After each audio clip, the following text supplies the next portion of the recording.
Hi, everybody. Let's pick up with the last half of chapter 6 that we were working on. And just as a reminder to you, when we finish this chapter, it'll be time for your first exam. So, your first exam will include chapters 1 through 4. We skip chapter 5, and then this chapter, which is chapter 6.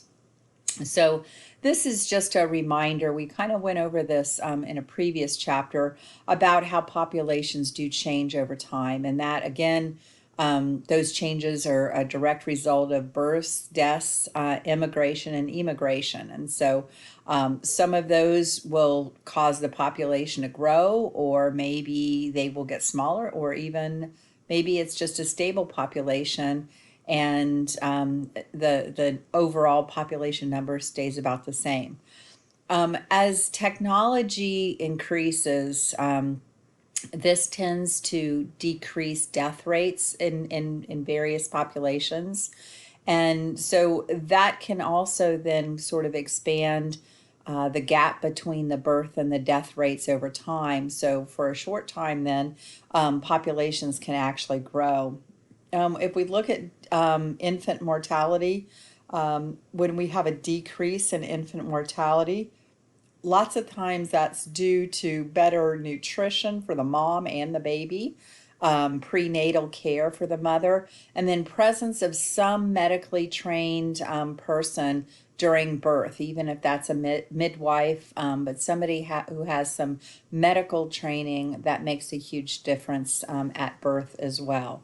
If we look at the global infant mortality rates, you can see, and it's not a surprise, I'm sure, that they're very high in the very poor nations, especially sub-Saharan Africa is the highest.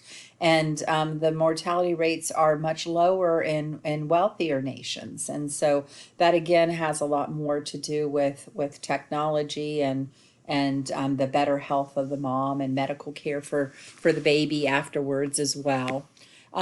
So if we look at what does that mean over time? So just because we have these falling growth rates, that does not really mean that there's going to be fewer people here. So this graph shows you the population growth rate over time. And it goes from the world average, which would be in the dark blue, to more developed areas, which are in green. As you can see, that's not a surprise. It's fairly low. And then the least developed countries, it's very high. And so despite overall having a global decline in population worldwide, we keep adding tens of millions of people each year because of where those people are coming from, right? These least developed countries, their overall population rate, their growth rate is very, very high. And if we look at what the total fertility rate is, I think I've already gone over this with you before, but the total fertility rate is the average number of children born to each female during her lifetime. The replacement fertility rate is, to keep that population stable, is about 2.1. That's to account for the one mom and the one dad. And there are a lot of causes for having the decreasing total fertility rate. Again, there's a list of those things. Having medical care. When we have urbanization, that increases child care costs. So maybe people aren't staying at home, they have to have daycare. And that costs a lot of money for anybody who's ever had to pay for daycare. Children tend to go to school instead of working, and so that then also decreases the fertility rate. Social Security supporting the elderly is really important. Until this happened, there wasn't really any way for a lot of people in developing countries any way for them to live when they got older. They really depended on their families, big families, to take care of the parents. And lastly, educated women entering the labor force, the workforce. That is so key.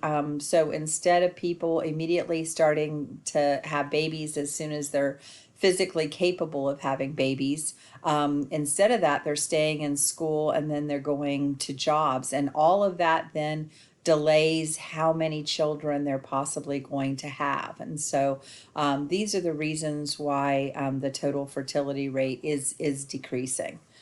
If we look at the next figure, this sort of shows you the rate of natural increase, and this is just change totally just due to birth and death rates. It excludes any migration. And if we look at that, Africa is at 4.8. So that's where all the people are coming from. And then if we look at other countries, including North America's below total fertility rate, replacement rate is only 1.9. Europe's down to 1.6. So a lot of these countries have definitely brought their populations under control, but we can see that there is that problem there with the population rates being very high, the growth rates being very high in Africa.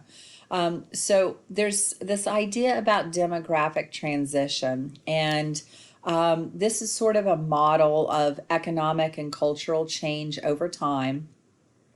It kind of follows a country's history, sort of from early on when most are pre-industrial, and then over time they go from like an agricultural economy to eventually an industrial economy, and that changes then sort of pre-industrial state of very high birth and death rates. And then later on, there's a stable post-industrial state where we have very low birth and low death rates. And so that's what we all need to move forward towards, in order to keep the populations from getting too high. So industrialization does decrease mortality rates. There's really a lot less need for large families. You don't need to have 10 or 12 or 15 kids to work your farm, because you're not on a farm, right? You're in a city. The parents invest in quality of life, not the quantity of kids. That is huge, right? So parents that are having one or two children, they're spending all of their time, money, energy, resources on those one or two children. Eventually, death rates here are going to fall below the birth rates. And so that may result in just a very temporary population growth happening, but that will eventually stabilize out. So I remember last week I asked you to look at our last lecture. I asked you to talk to your family members and see if anybody, how big have previous generations been, how many people were in your families. And so I did this with my students that I'm seeing synchronously. And so one student actually said that they had their parents, their mom's side, had 15 children in it. And that's just astonishing to me. That's probably one of the biggest families I've ever heard of. And so generally most people today are having far fewer children than their parents or their grandparents did. And I thought that might be a really interesting conversation for you to have. You probably know how many aunts and uncles you already have, so you can kind of figure out your parents' family size pretty easy. But then if you jump back to your grandparents and your great-grandparents, you're going to see a lot more people than what's very common now. So as far as this demographic transition, there's these 4 stages, and this has been pretty accurate for describing how countries change over time. And so there's this pre-industrial stage where there's low population growth. That's really because of very high disease. There's a lot of high death, there's starvation, there's very few medicine available. The birth really just compensate for how many people are dying. So that would be a very pre-industrial stage. A transitional stage where would be where there's high population growth, the country's becoming more industrialized, there's food, there's increased medical care. That will reduce the mortality rates, the death rates, but the birth rates are still high.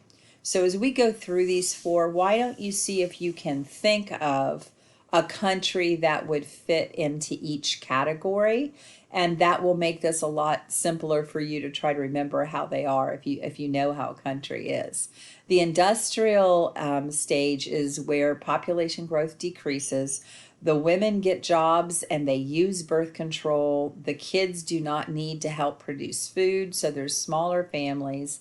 And then lastly, there's the post-industrial stage where population eventually stabilizes at below that replacement rate, or right around 2.1, and there are very low birth and low death rates. So think about all the different countries of the world that you may have known about, and see if you can figure out one that would be into each one of these. The next graph sort of shows the demographic transition that we just went through in Word. It sort of shows it graphically. And so you can kind of see how the death rate falls and the birth rate goes up, and then it falls as most. And so there's a couple of questions there that you might find on your quiz or your exam about this demographic transition. So I'd ask you to study this before your quiz and your test. So the big question is this transition really a universal process? It has occurred so far through Europe and US and Canada and Japan and many, many other nations over the past 200 to 300 years. But it may not quite be going to work out for developing countries now, because this transition can actually fail if the population is already so large. That could impact the ability of that population to transition. And then in some countries, certain cultures really place greater value on how many children as a man produced or as fathered, and women are granted very few freedoms, and so they are not able to decide how many children that they may or may not want to have. They don't have any say in that.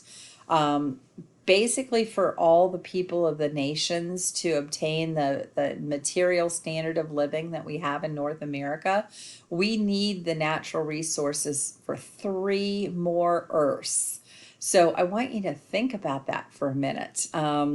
So I know, compared to many other countries, we are all fairly wealthy, and we have lots of material things. We're all in college, or we've been to college.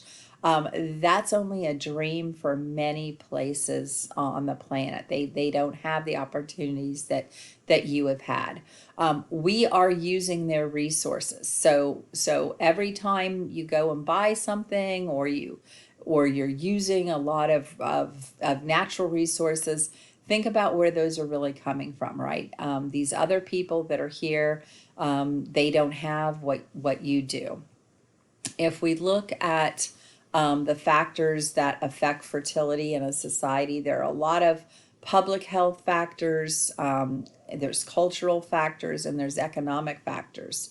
I think it's really interesting if you sit and look at those. And I'm wondering, many of you haven't started having families yet, and I'm wondering how many children, if any, do you want to have? People sometimes, if they came from a family of one, they see value in that, and maybe they only want to have one child. On the other hand, if you had a brother or sister, or you always wanted one, maybe you think it would be a good idea to have more than one child. So these are a lot of the factors that will kind of play in over time to how many children people have. The medical care, What's the infant mortality rate? What are the cultural or the religious traditions? I know that most parents want someday to be grandparents, and so sometimes families are really very adamant about trying to get you to start making families so they can have grandchildren. Is there a degree of gender equality in that culture? That is very important. Again, it's really hard for us, that we are from, very developed countries, and there's a lot of gender equality, and so it's really hard then for us to understand where some places where women don't have rights. Are contraceptives available? Are there any stereotypes with using contraceptives? Are they culturally acceptable? Because in some places they're not. You're not even allowed to talk about birth control pills or birth control of any kind. There are certain religions that ban doing any kind of birth control at all. The economic factors, this is interesting. People that are very affluent, of course, want to make sure that their children have everything they could possibly want or imagine. And so they want to make sure that they are set up very well to allow their kids to succeed. And so they may decide just on that factor alone to have fewer children so they can lavish all their time, money, and energy on that child.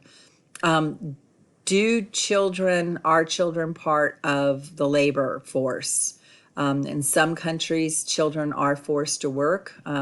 Lots of times they don't get to go to school at all. They immediately have to start working. That might be in factories, that could be on farms, could be even mining. Sometimes kids are forced to do that. And again, we talked about how important it is to have some kind of governmental support for retirees. And all of you are not old enough to be considered, to consider what you're going to do when you're old enough and who's going to take care of you. But again, in developed countries, they do have safeguards in place for older people. So family planning is really the best approach for trying to control population growth. And that's just this idea about, figuring out how many children you want to have, spacing out how frequently you're going to have children, using birth control, and having these contraceptives available. That's really key for controlling population growth. The rates are very different. Less than 10% of the folks in Africa use any kind of contraceptives. And if we look at China, over 86% of people are using contraceptives widely. And so we need to get that number up for some of these countries that are currently having very high population growth. The funding, and there's lots of programs and policies that have worked. Thailand did something kind of exciting. They were able to change their growth rate from 2.3% total fertility rate down to 0.4. I think that's amazing, and that was totally education-based approach. That's how they did that. Brazil, Mexico, Iran, Cuba, and some of these other developing countries also have very active programs, and that is very successful.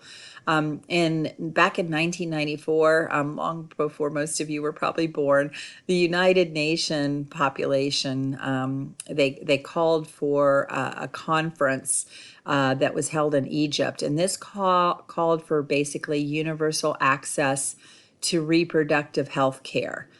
And this offered education and health care and addressed other social needs. And so that was the first time that this was really ever discussed globally anywhere.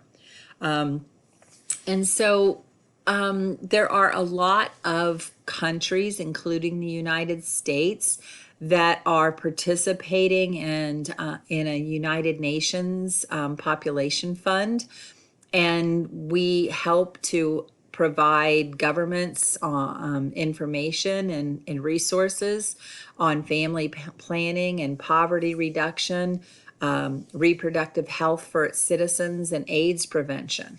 And so I'm wondering what you think.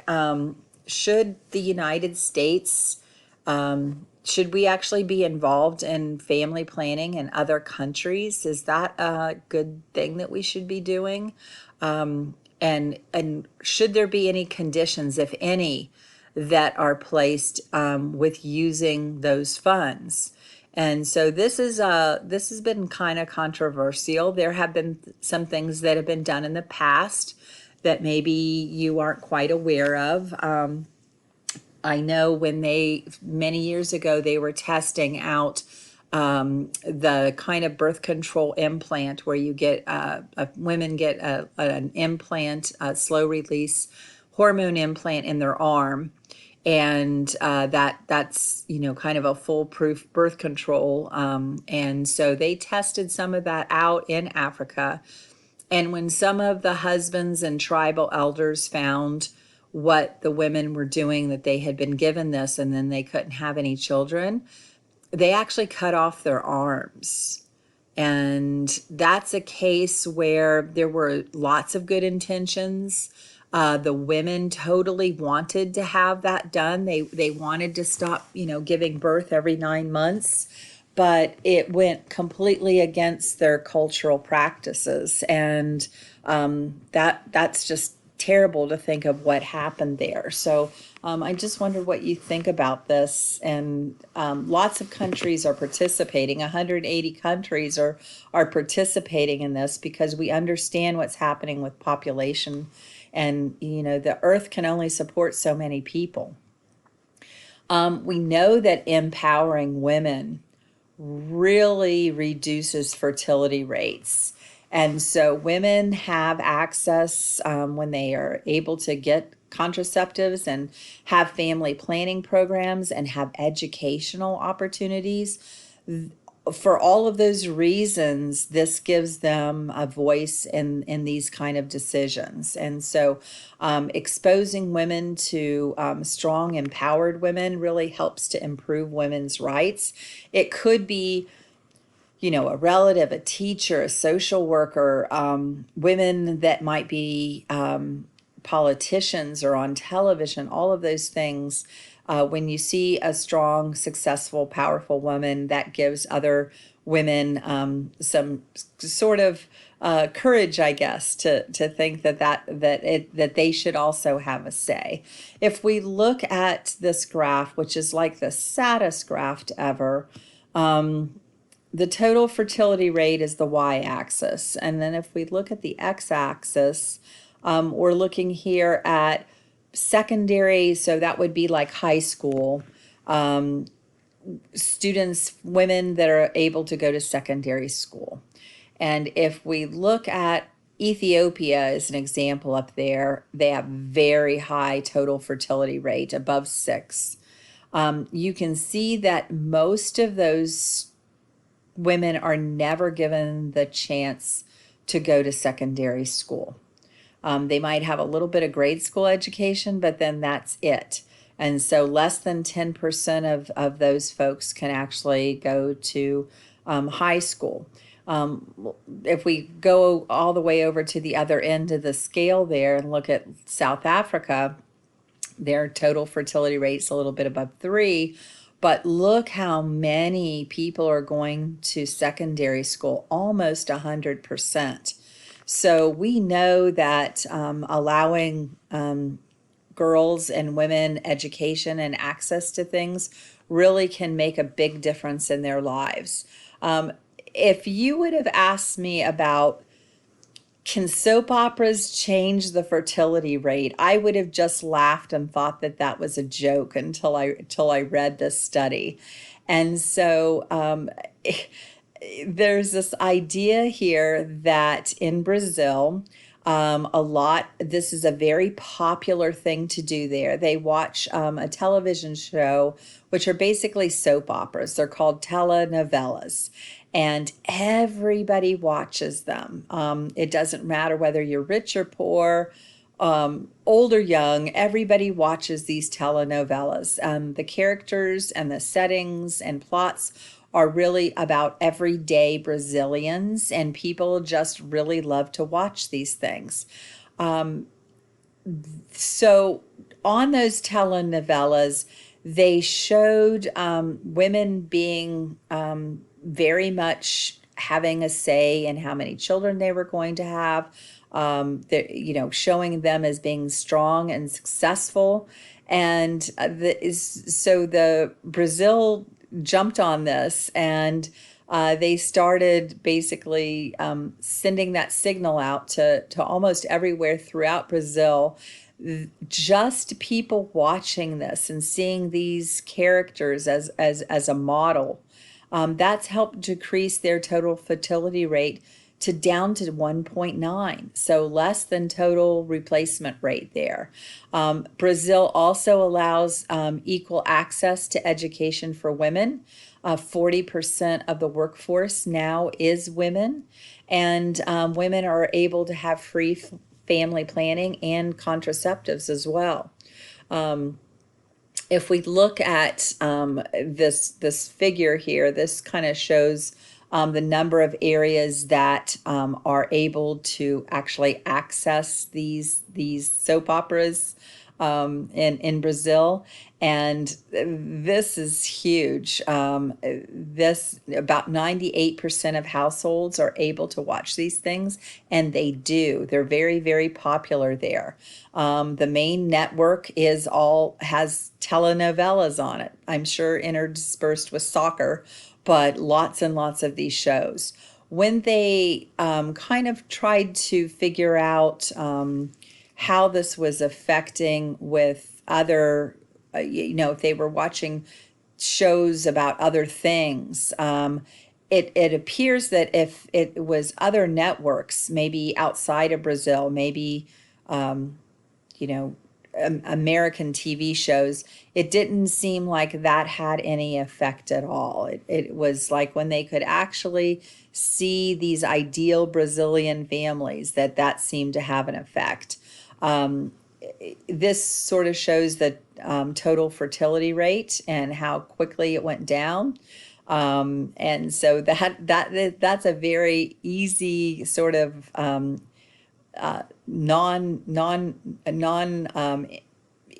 controversial way of reducing fertility rates by making and broadcasting these shows. This has been tried in other countries. In the United States, there have been television shows such as MTV had one called 16 and Pregnant, and then there was one called Teen Mom. And so those shows basically kind of let people see how difficult it was to be a young mom, how really hard it was to be a young parent. And so they may have reduced lots of births here in this country too. We just don't have good data to show how they might have influenced that. We've talked about affluence, and typically poor societies have a lot higher population growth rate. Poverty and population growth make each other worse. It's sort of like right now the allergies are really bad here in Ohio, and soon it's going to be cold and our furnaces are going to come on and we're going to be inside more, and that's going to even make things more worse. And that's kind of how it is here with these population and poverty. They go hand in hand. 99% of the very next billion people that are going to be added are going to be born in very poor, less developed regions, and these regions are not going to be able to support them. And so this sort of shows you the population in billions that are expected to come online by 2050. And so the light gold bar at the bottom shows that a huge number of folks are going to come into Asia, and next to that it's going to be Africa as well.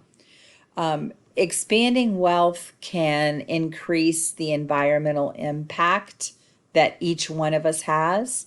And affluent, wealthy, developed societies have enormous resource consumption. Our ecological footprints that we figured out from chapter 1 are absolutely huge. One American has as much environmental impact as 3.25 or 3.4 Chinese, or 8 Indians, or 14 Afghans. The pictures down at the bottom of this slide show you the average annual income in the United States of about $50,000. We use 30,300 square meters of land, and we produce, and this is per person, we produce about 17.6 metric tons of CO2 emitted per year. If we compare that with a family of India, the average annual income there is about $3,800. They are able to only use about 2,600 square meters of land, and they only produce about 1.7 metric tons of CO2. So about a tenth, less than a tenth of what an American produces. So keep that in mind when we get to the climate change chapter and we start talking about which countries are really responsible for climate change. So the next slide that I'm going to show you is actually a TED Talk. And this is all about basically the demographic transition model. And the person giving the talk is a famous demographer. He studied populations for a very long time. And he really goes through that whole model with you in kind of a very intuitive way that I think you can understand how it's working. So let me change my screen up a bit, because I'm going to need to call up YouTube here. I should have done this earlier, sorry. Let me see how big a screen I get when I hit play.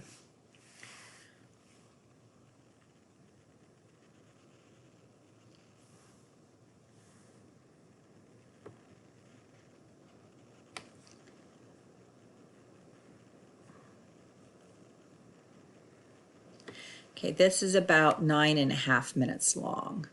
So I would say pay attention and take some notes. I think that you'll want to listen to what he's got to say and figure it out. I'm trying to make this bigger. Let's see if I can grab it and make it. It's not letting me do that. Okay, so I'll make that one smaller. I'm sorry that I'm not got this organized for you yet. Okay, this isn't going to be a perfect view for you, but you'll be able to hear it and see it. All right.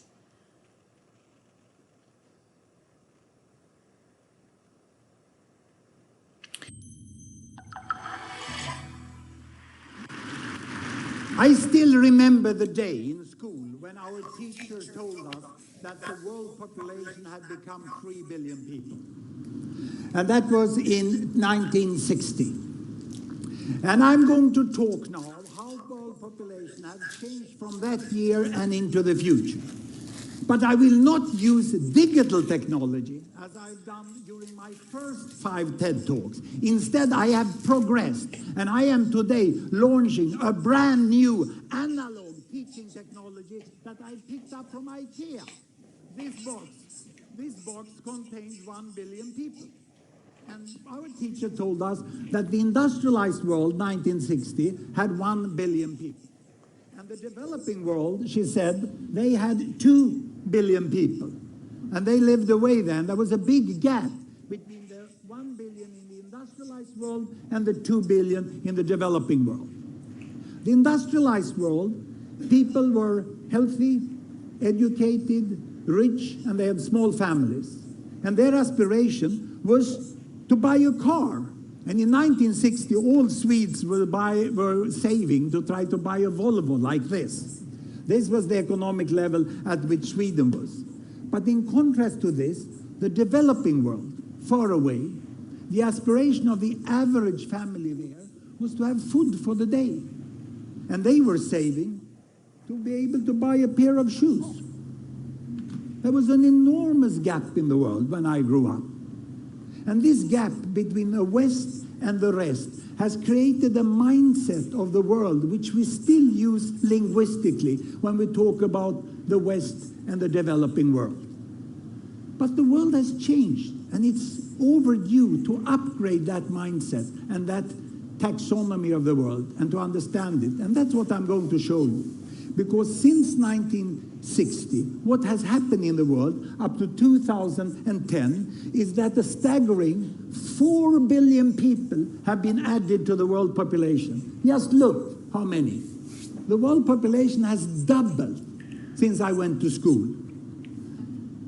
And of course there has been economic growth in the West. A lot of companies have happened to grow the economy, so the Western population moved over to here. And now their aspiration is not only to have a car, now they want to have a holiday on a very remote destination, and they want to fly. So this is where they are today. And the most successful of the developing countries here, they have moved on, you know, and they have become emerging economies, we call them. And they are now buying cars. And what happened a month ago was that the Chinese company Geely, they acquired the Volvo company. And then finally the Swedes understood that something big had happened in the world. You know? So there they are.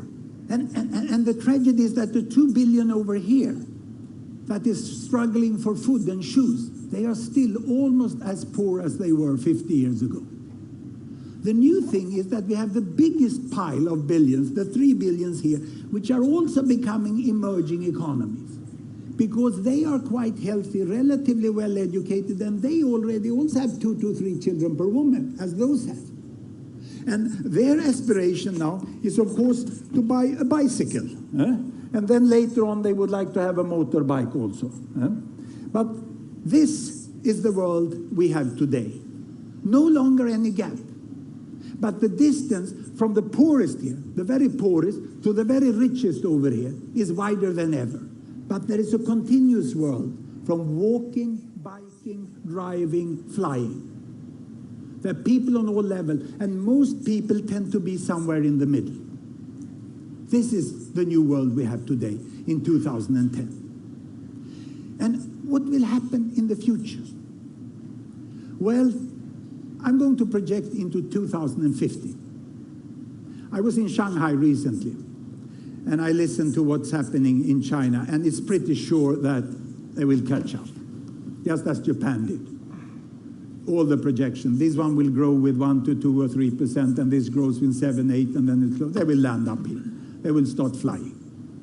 And these lower middle income countries, the emerging economies, they will also forge forwards economically. And if, but only if, we invest in the right green technology so that we can avoid severe climate change and energy can still be relatively cheap, then they will move all the way up here. And they will start to buy electric cars. Isn't it? This is what we will find there. So what about the poorest 2 billion? What about the poorest 2 billion here? Will they move on? Well, here population comes in, because there we already have 2 to 3 children per woman, family planning is widely used, and population growth is coming to an end. Here population is growing.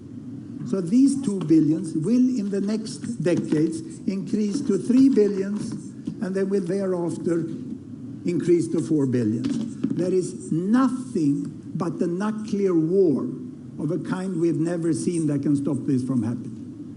Because we already have this in process.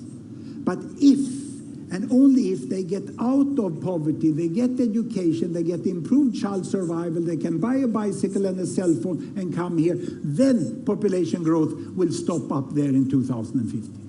We cannot have people on this level looking for food and shoes, because then we get continued population growth. And let me show you why, by converting back to the old-time digital technology.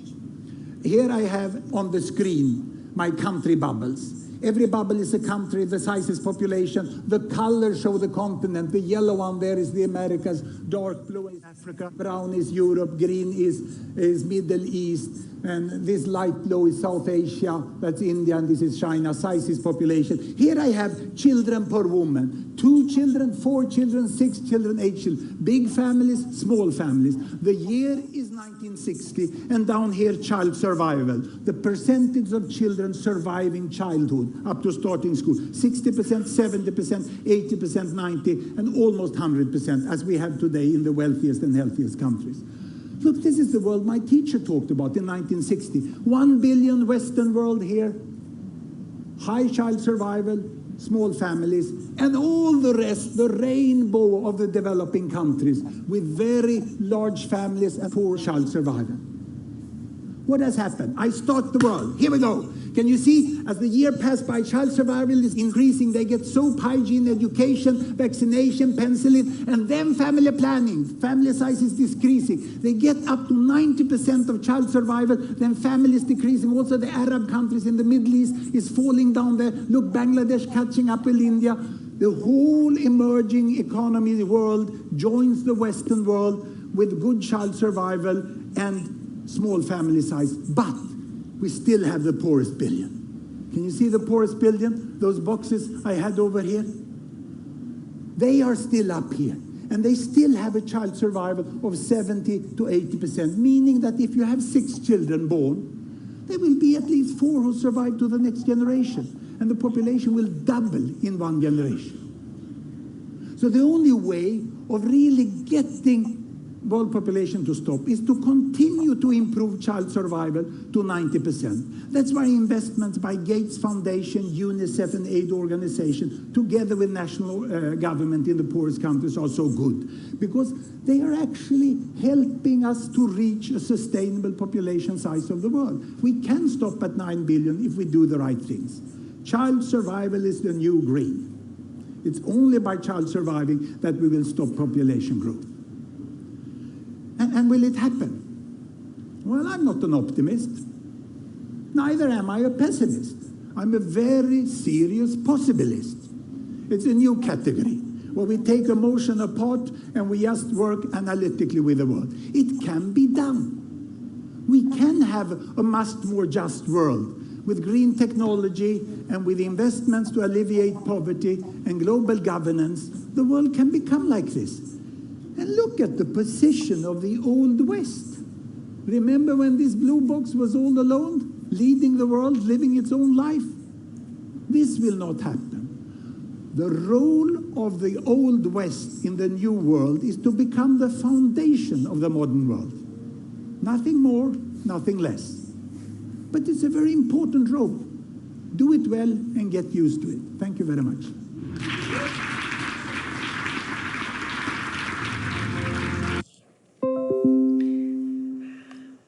Okay, so hopefully you were able to understand that and hear it.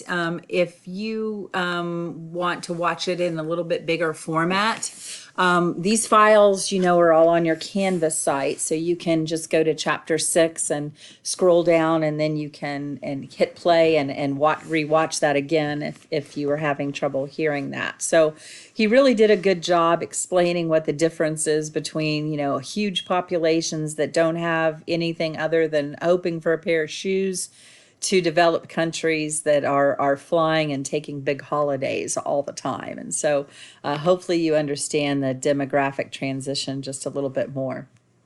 So we have to be able to reduce population growth and consumption.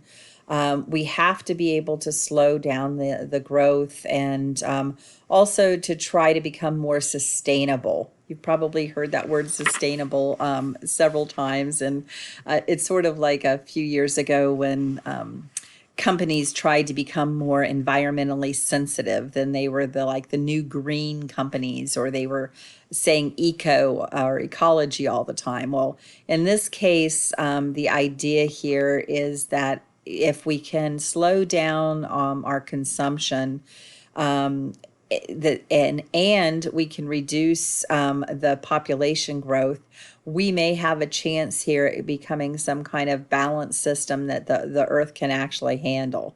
And so the big gray shaded area here is listed as ecological debt. That means that we are spending the world's resources faster then they could possibly be replenished. And so the orange dotted line shows the projected ecological footprint if nothing changes and we just all keep on keeping on. The red dashed line is sort of the path to sustainability, where we can get down to just using the one Earth. I should have shown you the y-axis. This is the number of Earths that are required under these different scenarios, and we only have the one. So we need to figure out something that we can do to change. And right now our global footprint is about 50% more than the Earth can support. So something has to change pretty quickly. In conclusion, really, the population currently is larger than it's ever been. The rates are decreasing, but the populations are still rising, and that's because of those developing countries that have such high fertility rates.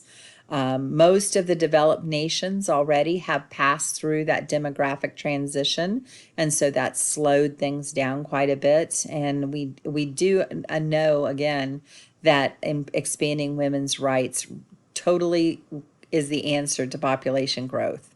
And is the population going to stop rising? Do the governments all have to intervene? Is there going to be some social conflict or disease conflict? Well, we know about the pandemic.